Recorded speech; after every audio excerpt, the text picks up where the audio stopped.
와, 정말 시장이 뭐 아니면 도네요.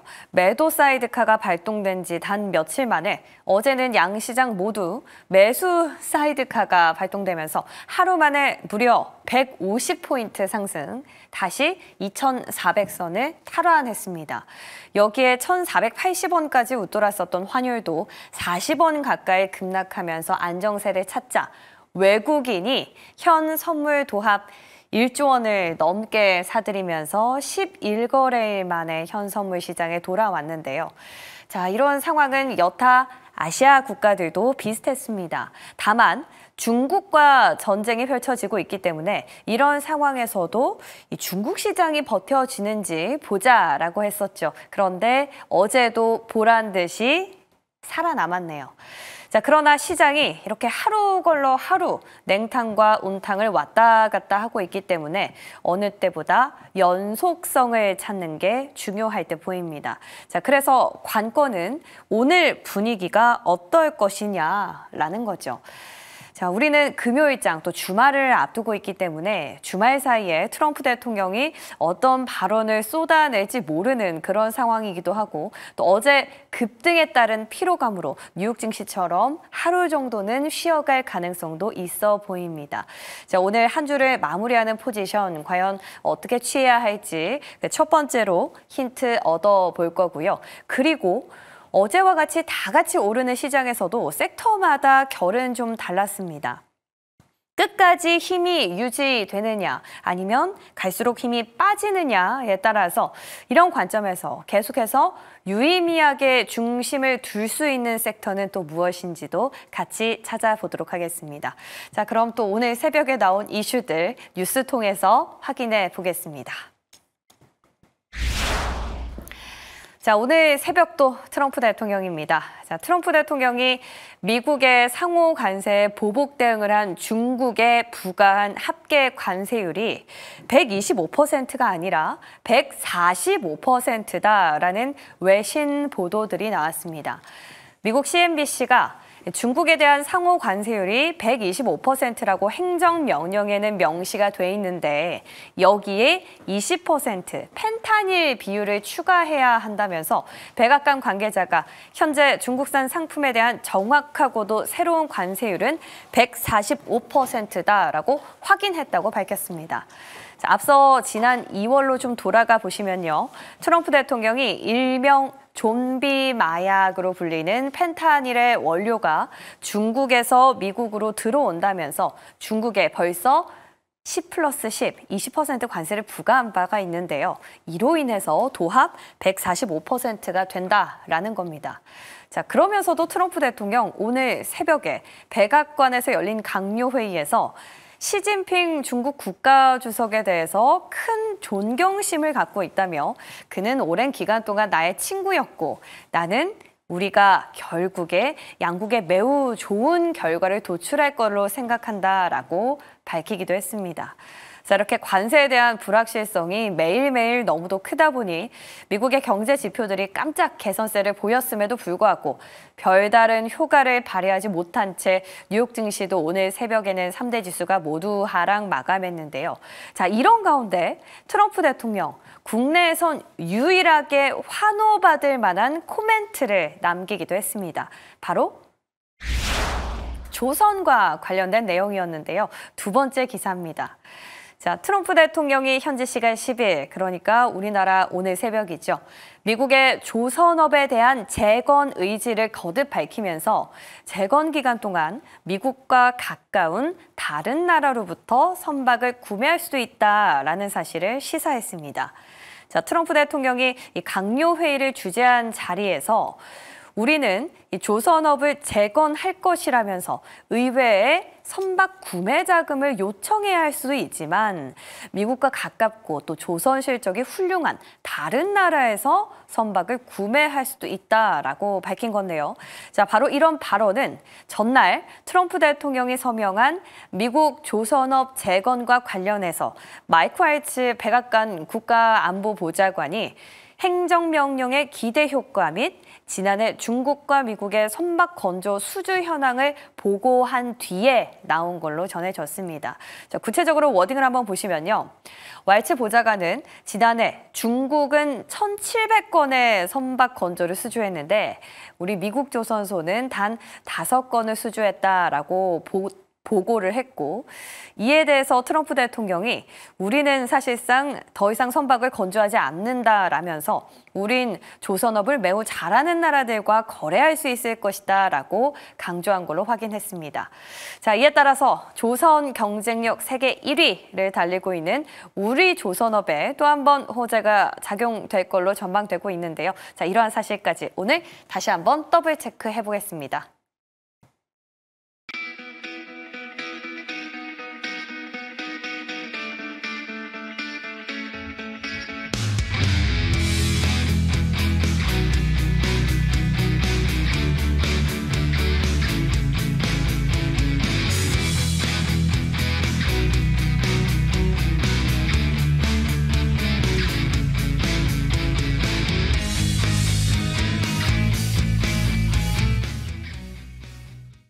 네, 금요일 아침이죠. MBN골드 조선일 매니저, IM증권 이화진 과장과 함께하겠습니다. 어서 오십시오. 안녕하십니까.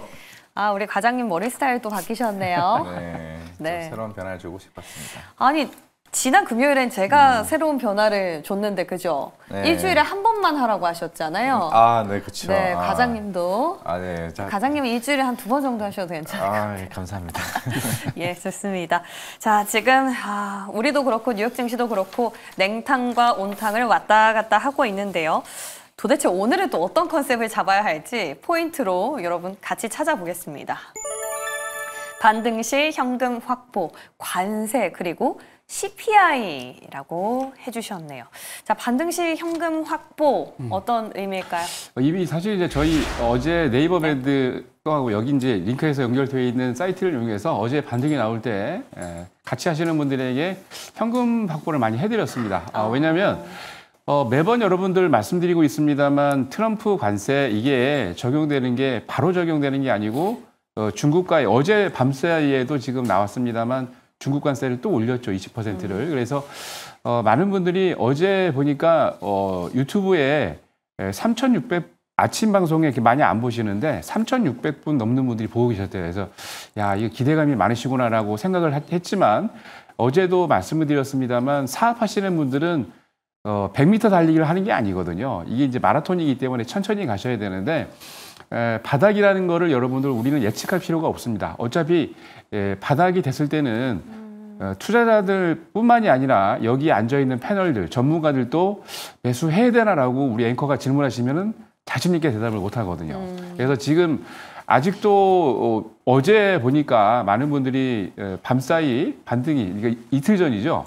밤사이에 미국 증시가 급등이 나오니까 기대감을 갖고 보셨는데 저는 어제도 말씀을 드렸습니다만 똑같습니다. 포지션이 일주일 동안. 그래서 현금을 조금 여유 있게 확보를 하시고 어제 저는 많이 확보를 했거든요. 그리고 주도 업종군, 뭐 아까 말씀하셨지만 뭐 조선업종군 이 아주 좋죠. 조선의 1등입니다. 대한민국이. 그리고 기본적으로 정책을 한 2달 동안에 지금 대선 기간이 껴있기 때문에 정책을 수혜를 받을 수 있는 업종군들을 보시면 좋을 것 같습니다. 오늘 여러분들에게 추천드릴 종목도 그런 종목 중 하나를 갖고 나왔는데 끝까지 잘 시청해 주시기 바랍니다. 그러니까 반등시 현금 확보, 수익을 좀 실현해서 돈을 좀 모아놓자라는 건데 일단은 오늘 또 힘을 좀 내준다라고 보시는 것 같네요.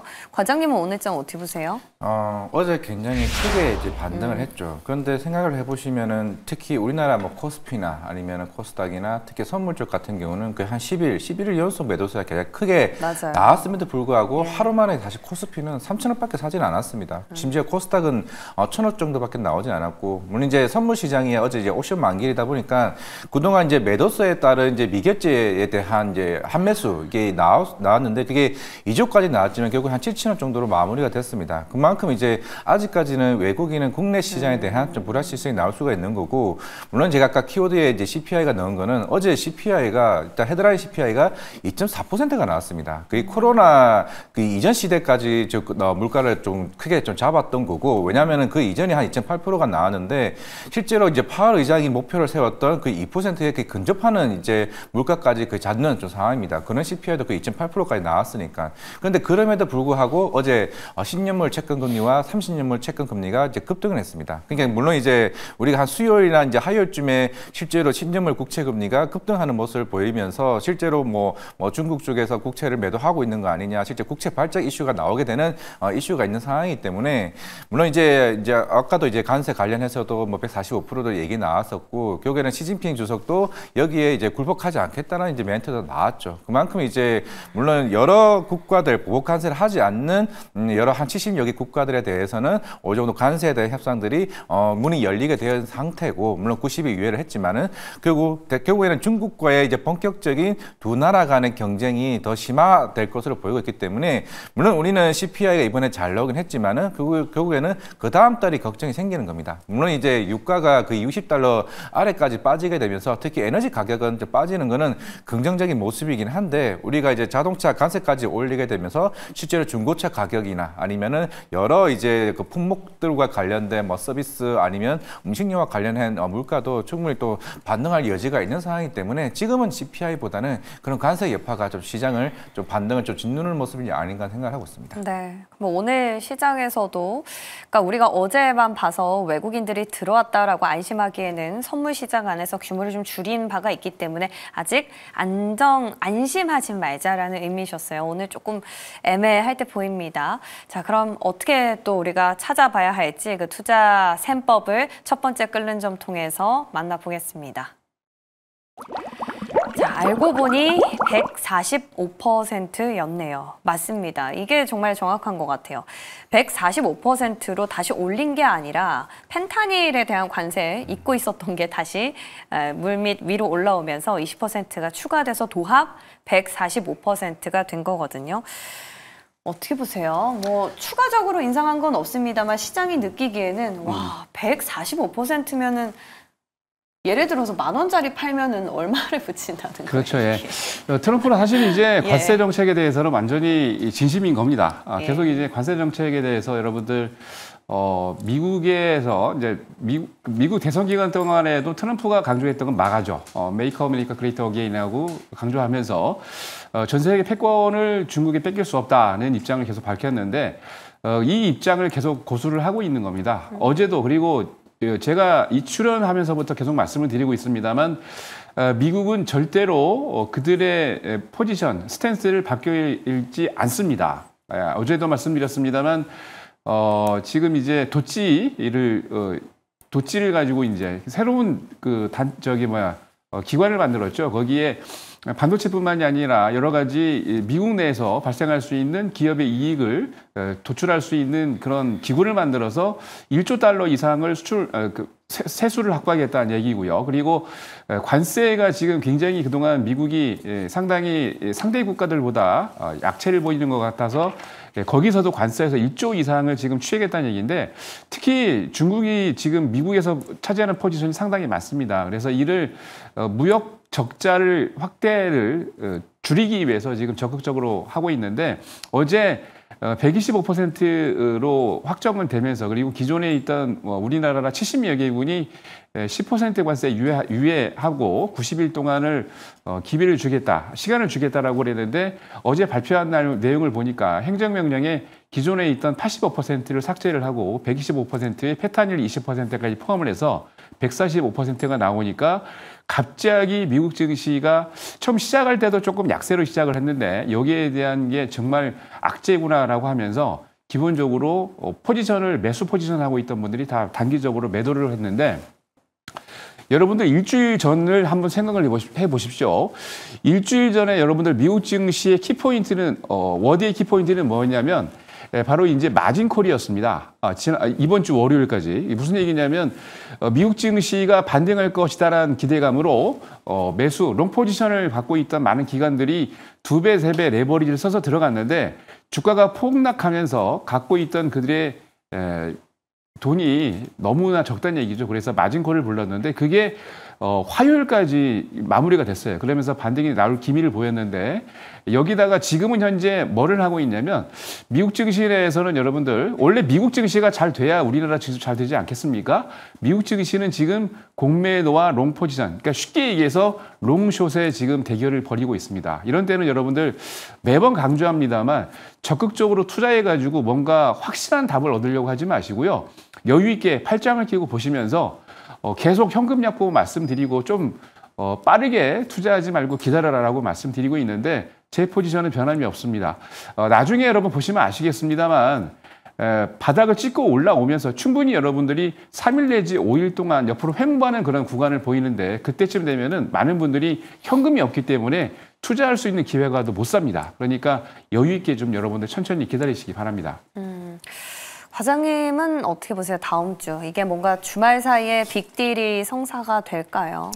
지금 저는 이제 미국과 중국 간의 이런 관세에 대한 영향들, 물론 이제 예전 2020년 이전을 보게 되면은 특히 미국의 이제 수출에 대한 비중이 굉장히 높았던 게 중국이었죠. 근데 지금은 중국이 아닙니다. 멕시코와 캐나다, 베트남이죠. 물론 이제 지금 중국을 이제 겨냥을 한다라는 거는 물론 이제 트럼프도 굉장히 조금 압박감을 가지고 있는 게 부채 상황입니다. 결국에는 지금 계속 국채금리가 사실 올라가면 안 되죠. 그러면서 계속 파월 의장한테도 금리 인하를 계속 해라 하는 이유도 좀 그런 흐름인데 결국에는 지금 물론 이제 작년에 이제 8월달에 엔캐리 트레이드 이슈가 있으면서 실제로 일본 국채도 어느 정도 비중이 줄어들긴 했지만은 최근에 이제 중국이 국채 매도 자체가 비중이 줄어들게 되면서 결국 국채 금리를 건드리는 거죠. 근데 그러니까 트럼프는 계속 이제 중국이 계속 국채 매도를 하다 보니까 국채 금리가 올라가게 되면은 결국에 굉장히 중요한 이제 부채 상한의 이슈가 이제 트럼프를 압박하는 부분이 있기 때문에 이게 단기적으로 중국과의 협상 테이블이 빠르게 나올 수 있느냐. 물론 저는 이게 협상 테이블에 올라가는 순간 자체는 오히려 어제보다 더 빠른 상승 흐름에서 나올 수 있다고 생각하고 있습니다. 어차피 지금 여러 국가들과 관련된 관세에 대한 이슈들은 하나둘씩 그 해소되어 가는 측면이라 좀 생각을 한다라고 하게 되면은 만약에 물론 오늘 결국에는 시진핑 주석도 또 다른 이제 보복 관세가 좀 나오지 않을까라는 좀 생각을 하고는 있는데 물론 이제 기존의 컨텐츠 관련해서도 중국에 뭐 오늘 새벽에 나왔던 거는 중국에서 미국 영화에 대한 상영 부분을 일정 부분 많이 감소시키겠다고 얘기를 했습니다. 이제 사실 컨텐츠까지 건드린다는 거죠. 그러면은 이제 중국과 관련된 이 부분들이 물론 다음 주까지 계속 발목을 잡는다 그러게 되면 물론 어제 같은 거는 이제 중국과 관련된 중국 외쪽에 관련된 90일 유예 이슈이긴 하겠지만은 물론 어제 시장에서 나왔던 게 2018년 관련된 그 당시 90일 유예 이슈가 있으면서 과거 사례는 사실 주가가 그 이후에 또 한 번 빠졌거든요. 왜냐하면은 추후에 관세를 또 한 번 25% 부과하게 되면서 시장이 한 번 또 시끄럽게 했었는데 물론 그때와는 또 다른 학습 효과를 하지는 좀 않을 것으로 생각을 하고는 있습니다만은 결국에는 최고의 관건은 중국이 더 이상 뭐 미국과의 그런 국채 매도 이슈나 그런 협상 테이블이 빠르게 올라가는 게 제일 중요한 이슈가 아닌가 좀 생각을 하고 있습니다. 그러니까 이 얘기를 정리를 하면 지금 트럼프 대통령의 속내는 그 부채를 줄이는 것에 있기 때문에 아무리 시진핑 주석이 러브콜을 보낸다고 하더라도 쉽게 그 관세 협상 테이블이 열리지 않을 것이다라는 거죠. 그렇죠. 일단 물론 이제 어느 누군가 둘 다 뭐 어제도 트럼프 대통령이 시진핑에게 굉장히 뭐 자부심도 강하고 뭐 좋은 친구다라고 얘기한 거는 나름 그래도 어느 정도 인정을 해주는 부분이 있었는데 그러면서 오늘 또 새벽에 145% 또 올리게 되면서 또 신경을 또 자극을 시켜버린 거죠.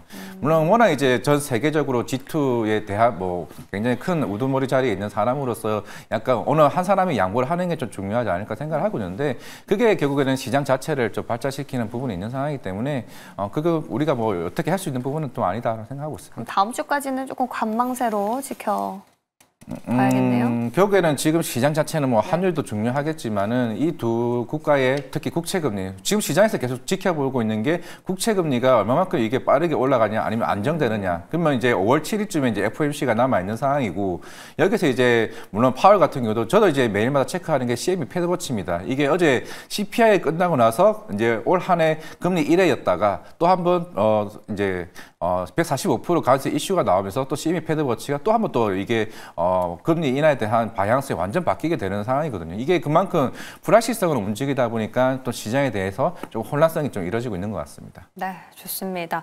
자, 뭐 우리가 뭐 관세가 어떻게 될지는 알 수 없겠지만 그 가운데서도 계속해서 중심은 잡고 가야겠죠. 그래서 어제 시장에서 좀 힌트를 얻어보고자 합니다. 두 번째 끓는 점 만나볼게요.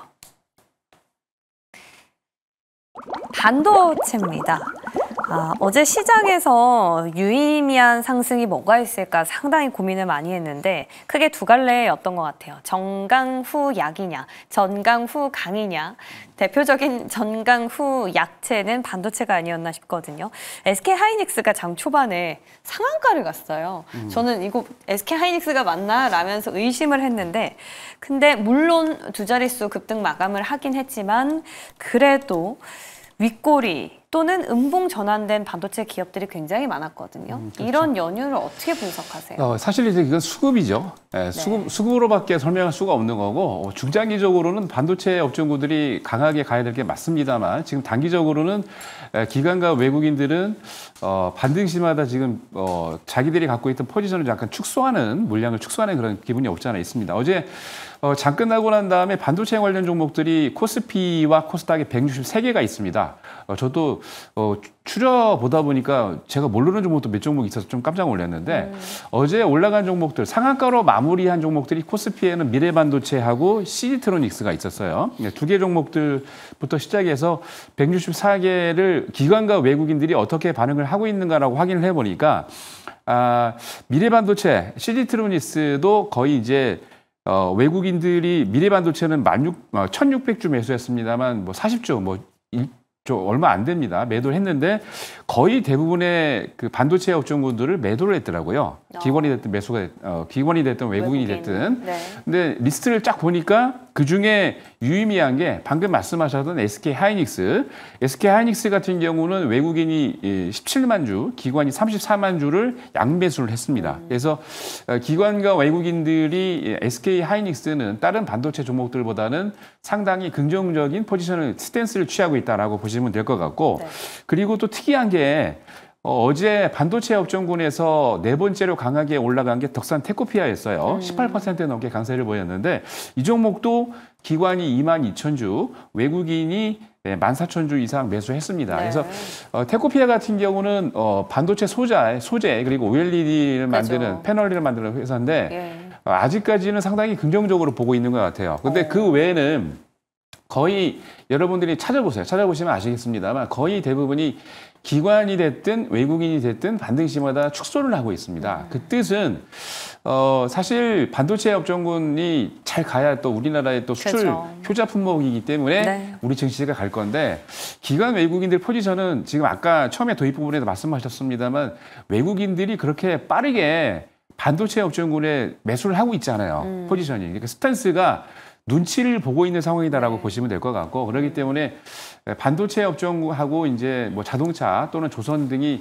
방산도 그렇고 잘 가야 되는데 좀 안타까운 마음이 없지 않아 있습니다만 현재 스탠스는 기관도 그렇고 외국인도 그렇고 수급이 아직 매수 포인트로 매수 포지션으로 돌아서지 않았다는 거를 여러분 보셔야 되겠고 그렇기 때문에 강하게 반등이 나왔다가도 윗꼬리를 좀 달고 있는 것 같아요. 다만 말씀드린 SK 하이닉스 같은 경우는 기관 외국인들이 아직도 상방으로 올라갈 수 있는 룸이 조금은 남아있다라고 보고 있기 때문에 네. 저도 그 스탠스는 변함이 없습니다. 왜냐하면 작년에도 그랬고 SK 하이닉스는 저희가 바닥에 나올 때 보통 한 13만 원 밑에 올 때마다 이제 제가 추천을 계속 드렸었거든요. 근데 작년에는 저희가 추천드리고 한 40% 50% 수익 났는데 수익을 못 챙겨 먹었어요.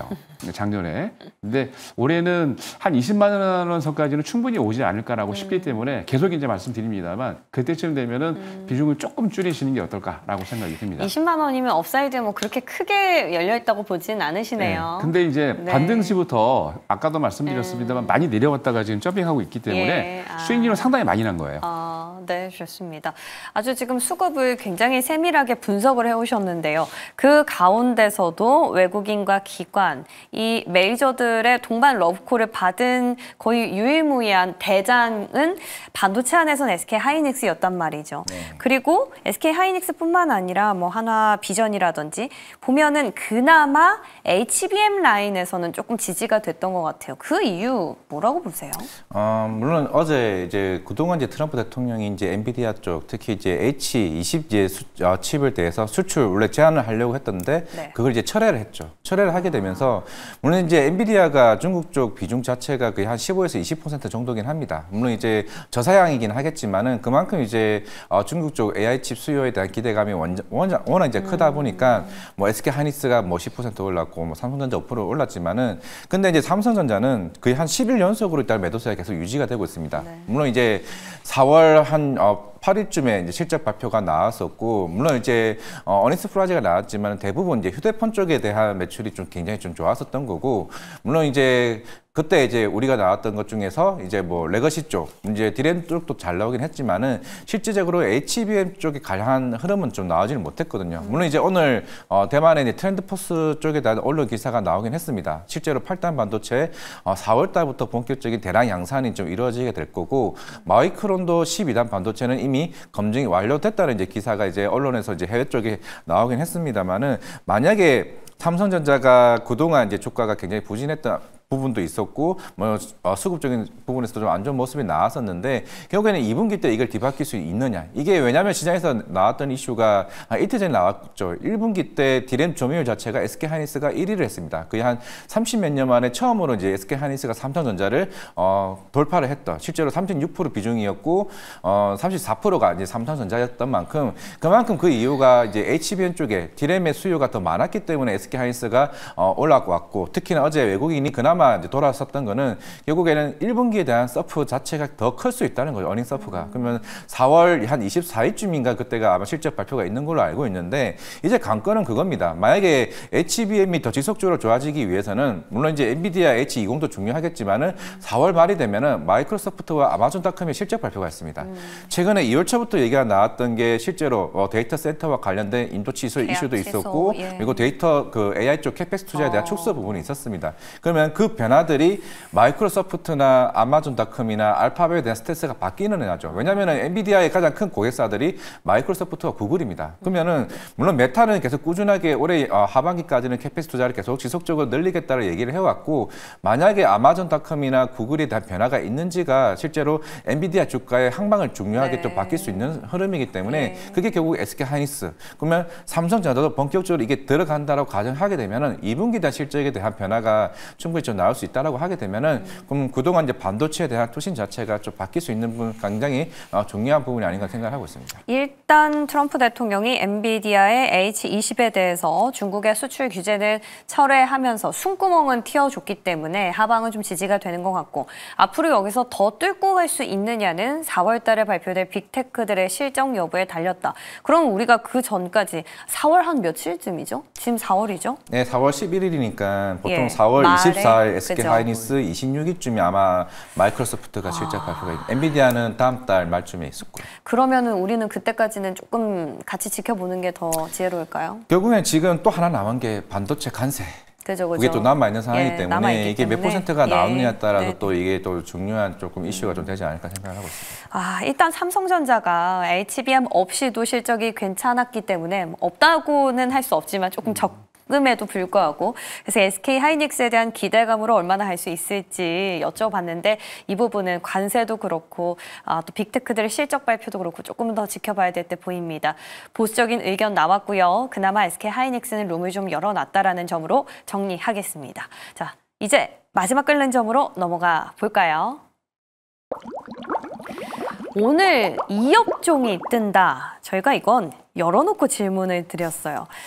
유의미하게 상승하는 섹터는 뭘로 보셨는지 궁금했거든요. 저는 개인적으로 2차 전지랑 전력, 전력이 양봉이 되게 진하게 나오더라고요. 뭐 위아래 꼴이 전혀 없이. 근데 두 분은 어떤 선택을 하셨는지 좀 궁금하거든요. 섹터 바로 공개해 주시죠. 아, 심심한 걸 들고 가셨는데. 일단 조서희 매니저님, 네. 오늘 조선은 새벽에 트럼프 네. 대통령 발언도 있어서 네, 이건 네. 좀 듣고 넘어가야 될 것 네. 같아요. 사실 이게 이 대사, 여기에 대한 내용을 제가 어제 6시에 썼어요, 오후에. 6시에 썼는데, 기본적인 내용들을 왜 그러냐면, 사실 이제 그 보조지표를 보시는 분들은 잘 아시겠습니다만, ADL 등락 비율을 보십니다. A는 이제 어센딩 올라가는 거하고 D는 다운인데, 그러니까 쉽게 얘기해서 상승과 다운 비율을 총 개설해서 지금 시장이 좋냐 나쁘냐를 따지는데 마찬가지입니다. 업종군 같은 경우에도 어저께 6시 끝나고 난 다음에 리스트를 업종군별로 쫙 보니까 지금 어제 이제 데이터를 보니까 전기 전자 업종군들이 13%로 가장 높았는데 중요한 거는 32개의 메이저 포지션을 갖고 있는 이게 종목들이 있는데 그중에 28개밖에 안 올라갔거든요. 근데 전체적으로 전기 제품 말씀하신 것처럼 그 관련된 제품들이 이제 10.43%에 올라간 게 그게 전력기구 관련된 업종 종목들이 많이 포진되어 있는 게 전기 제품인데 71개 중에 66개가 올랐습니다. 근데 리스트를 딱 뽑아 보니까 유일하게 업종에 속해 있는 종목들이 다 올라간 거는 세 번째로 강하게 올라갔던 무역회사 관련인데, 그러니까 쉽게 얘기해서 이거는 무역을 하는, 수출업을 하는 업종군들인데 이게 관세 리스크가 있기 때문에 5개 회사가 다 올라갔어요. 근데 이거는 뭐 제가 말씀 안 드려도 아시겠습니다만 트럼프의 관세부가 이슈가 있기 때문에 어제 강세를 보였던 거는 제가 보기에 데드캣 바운스가 아닌가라고 생각이 들고, 그러면은 여기에서 유의미하게 올라간 업종군은 뭐냐고 리스트를 쫙 찾아보니까 6번째로 강한 업종군이 조선 업종군이었는데 24개 종목 중에 23개가 올라갔어요. 그 정도로 굉장히 강한 매수가 들어왔다는 얘기고, 거기에서 리스트업을 해서 종목군들을 살펴보니까 총 23개 올라간 것 중에 가장 강하게 올라간 거는 역시 대장주인 HD 현대중공업입니다.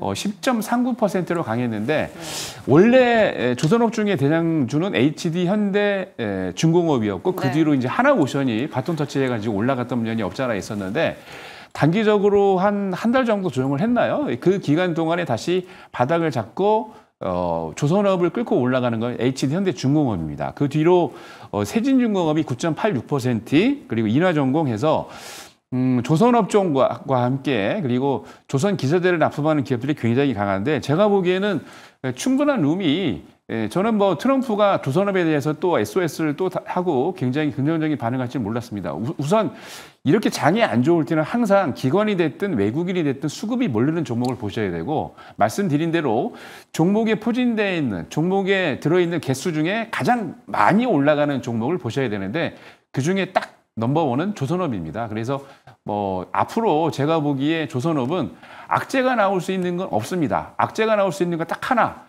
계약이 조금 늦어지고 있다. 이거밖에 없기 때문에 조선업종군은 제가 보기에는 앞으로 뭐 미국이 이제 해군 같은 경우 MRO 사업으로 뭐 40조 최소 40조입니다. 1년에부터 시작을 해서 지금 계속 강조드립니다만 뭐 하나오션도 그렇고 HD 현대중공업도 그렇고 뭐 3월 말에도 이미 하나오션은 계약 체결을 했기 때문에 계약이 연달아서 계속 나옵니다. 불비약듯이. 그러면은 조선업종 안 보면 안 됩니다. 꼭 현금을 만드셔가지고 조선업종의 대장주부터 공략을 하시기 바랍니다. 네, 저희도 조선주 관련해서 많은 종목들 갖고 와 주시고 있기 때문에 계속 트래킹 해볼게요. 이화진 과장님, 네. 로봇에 대한 이야기 좀 듣기 전에요. 네. 조선이요. 오늘 새벽에 또 트럼프 대통령이 강요회의에서 우리는 뭐 조선업을 재건을 하긴 할 건데 스스로 할 게 아니라 다른 나라부터 다른 나라에서 사들여 올 것이다라는 발언도 했고요.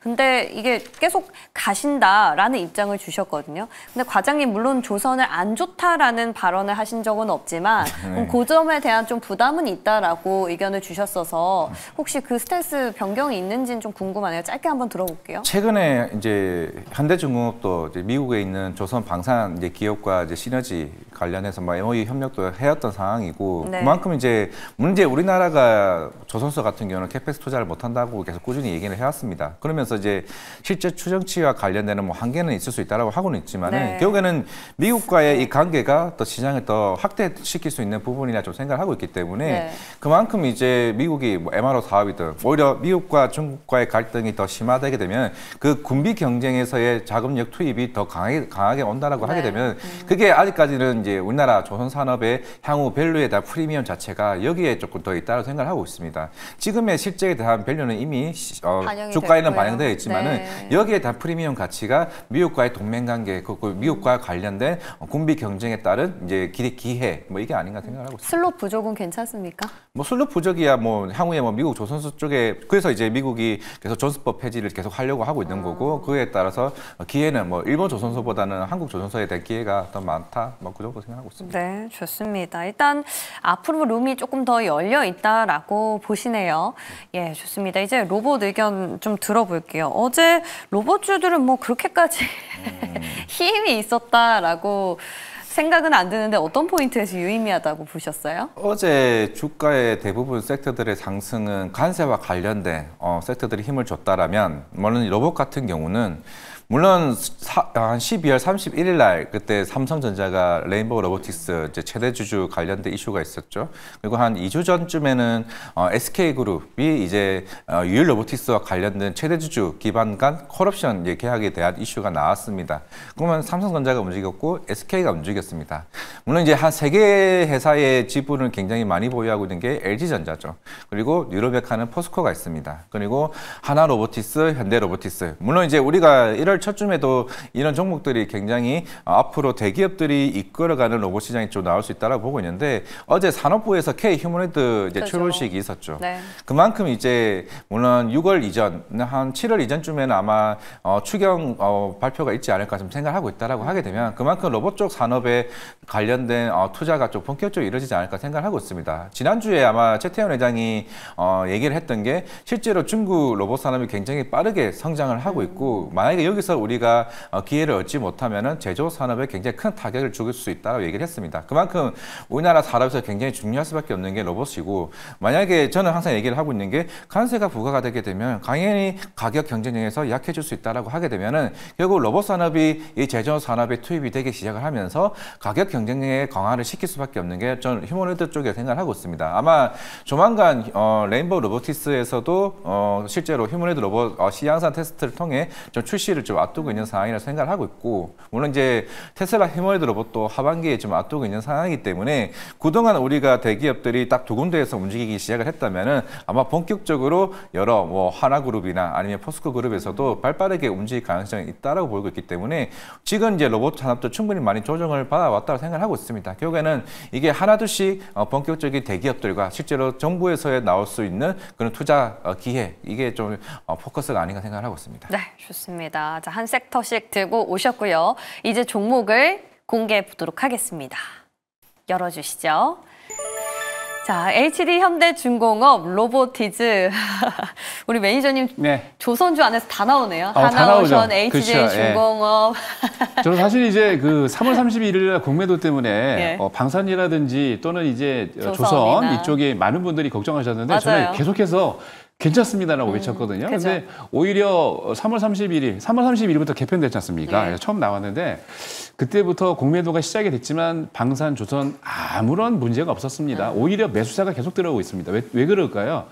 사실 기관과 외국인들이 공매도를 안 치고 머뭇거리고 있는 이유는 말씀드린 대로 계약권 때문에 그렇고 수주가 물밀듯이 들어오고 있는데 여기서 호재가 더 많은데 악재보다 여기서 여러분들 공매도를 치겠습니까? 그리고 HD 현대중공업이 주가가 잘 가고 있다가 하나오션에 바톤 터치를 해줬던 이유는 뭐냐면 MRO권이었어요. 네. MRO를 HD 현대중공업은 MRO를 따지 못했고 하나오션은 작년에 여름부터 해가지고 두 건을 따서 무려 한 6개월 만에 얼마 전이죠. 3월 달에 지금 하나오션 같은 경우는 함정을 다 수정 유지보수를 다 끝내고 난 다음에 보내줬더니 미국 해군 측에서 야, 이렇게나 빨리 그리고 이렇게나 깔끔하게 하고 깜짝 놀랐다고 기술력까지 인정을 해줬는데 사실 HD 현대중공업도 그럴 만한 기술력을 갖고 있고 방금 우리 과장님께서 말씀하셨지만 미국의 또 조선소하고 SOS를 쳐서 그쪽 기업과 또 협력을 하고 있습니다. 그래서 지금 본격적으로 MRO 사업에 뛰어들려고 좀 준비를 하고 있기 때문에 하나오션이 테이프를 먼저 끊긴 했습니다만 HD 현대중공업도 그렇죠. 제가 보기에 조만간 나올 것 같습니다. 근데 그렇게 매니저- 된다면 예. 말씀하세요. 그 수급이 좀 걸리긴 하는데 네네. 기관을 넣고 계속 들어오고 있는데 외국인이 어제 매도를 좀 했지만 네. 그래서 제가 보기에는 오히려 괜찮아요. 조금 있으면 이제 MRO 사업도 계약이 조금 있으면 나오기 때문에 그렇게 된다면 등을 돌렸던 외국인도 다시 돌아옵니다. 네, 그래서 저는 오히려 지금 약간 이제 네. 걱정하시는 분이 있긴 한데 제가 보기에는 조선 쪽은 제가 다른 쪽은 한 템포 늦게 가라고 말씀을 드리고 맞아요. 있는데 예. 조선 쪽은 여러분 한 템포 빨리 가셔도 좋습니다. 그래서 남들보다 빨리 가야 먹을 게 좀 많죠. 왜냐하면 그렇죠. 예. 싸게 살 수가 있기 때문에. 그래서 다른 종목군들은 업종군들은 조금 보류를 하시되 예. 조선 업종군들은 아하. 여러분들 지금부터 조금씩 매수에 들어가시기 바랍니다. 그러니까 조선주 물론 조금 차익 실현이 나오긴 했지만 그래도 고점이다 보니 좀 부담이 됐었는데 계속 믿고 가라고 말씀 주시네요. 오늘의 HD 현대중공업이었습니다. 과장님은 유일 로보틱스 들고 오실 줄 알았는데 로보티즈로 LG로 갈아타시는 거예요? 유일 로보틱스는 너무 많이 가져와가지고. 예. 그래서 그나마 이제 저는 이제 SK 움직였다 아까 앞에서 얘기를 했습니다. 네. 지난주 그래서 상한가도 갔었죠. 그죠. 그럼 이제 LG가 움직일 차례라 생각을 하고 있습니다. 물론 최근에도 저 NJ 로보틱스도 다녀왔었고, 이제 로보티즈도 이제 두 회사가 아마 지분이 7, 8% 아마 될 거예요. 그러면 결국에는 이 회사들도 삼성전자와 같이 이제 가정용 쪽 서비스 시장을 계속 꾸준히 이슈가 있지 않을까 생각을 하고 있고, 물론 로보티즈는 제일 중요한 거는 또 해외 시장 확장입니다. 물론 최근에 일본 센시드 로보틱스와 서비스 독점 계약이 이루어졌었고, 특히나 휴머노이드 로봇에서 굉장히 중요한 부품인 다이내믹스를 이제 거의 한 80, 90% 매출 비중을 좀 차지하고 있는 상황이기 때문에, 물론 이제 일본의 하모니 드라이브와 같이 그 기술력을 충분히 어느 정도 따라잡아 왔다고 하는 로보티즈 대표님이 얘기를 해오긴 했지만은 결국에는 우리나라도 거기에 대해서 일본보다는 특히 내적 원가율 자체를 굉장히 극복하는 게 제일 중요하다라고 봤을 때 그것만 어느 정도 해결이 된다라고 하게 되면 로보티즈는 실제로 수익성에 대한 기대감이 더 커질 수 있다 생각하고 있습니다. 여전히 로봇 안에서는 원픽 유일 로보틱스고 그 다음이 로보티즈입니까? 네, 로보티즈가 한 두 번째 정도 생각하고 있습니다. 예, 좋습니다. 꼭 짚고 넘어가야죠. 자, 오늘 두 분 유의미한 상승 섹터까지 도움 말씀 주셨는데요. 저희도 중심 잘 잡아보겠습니다. 고맙습니다. 네, 감사합니다.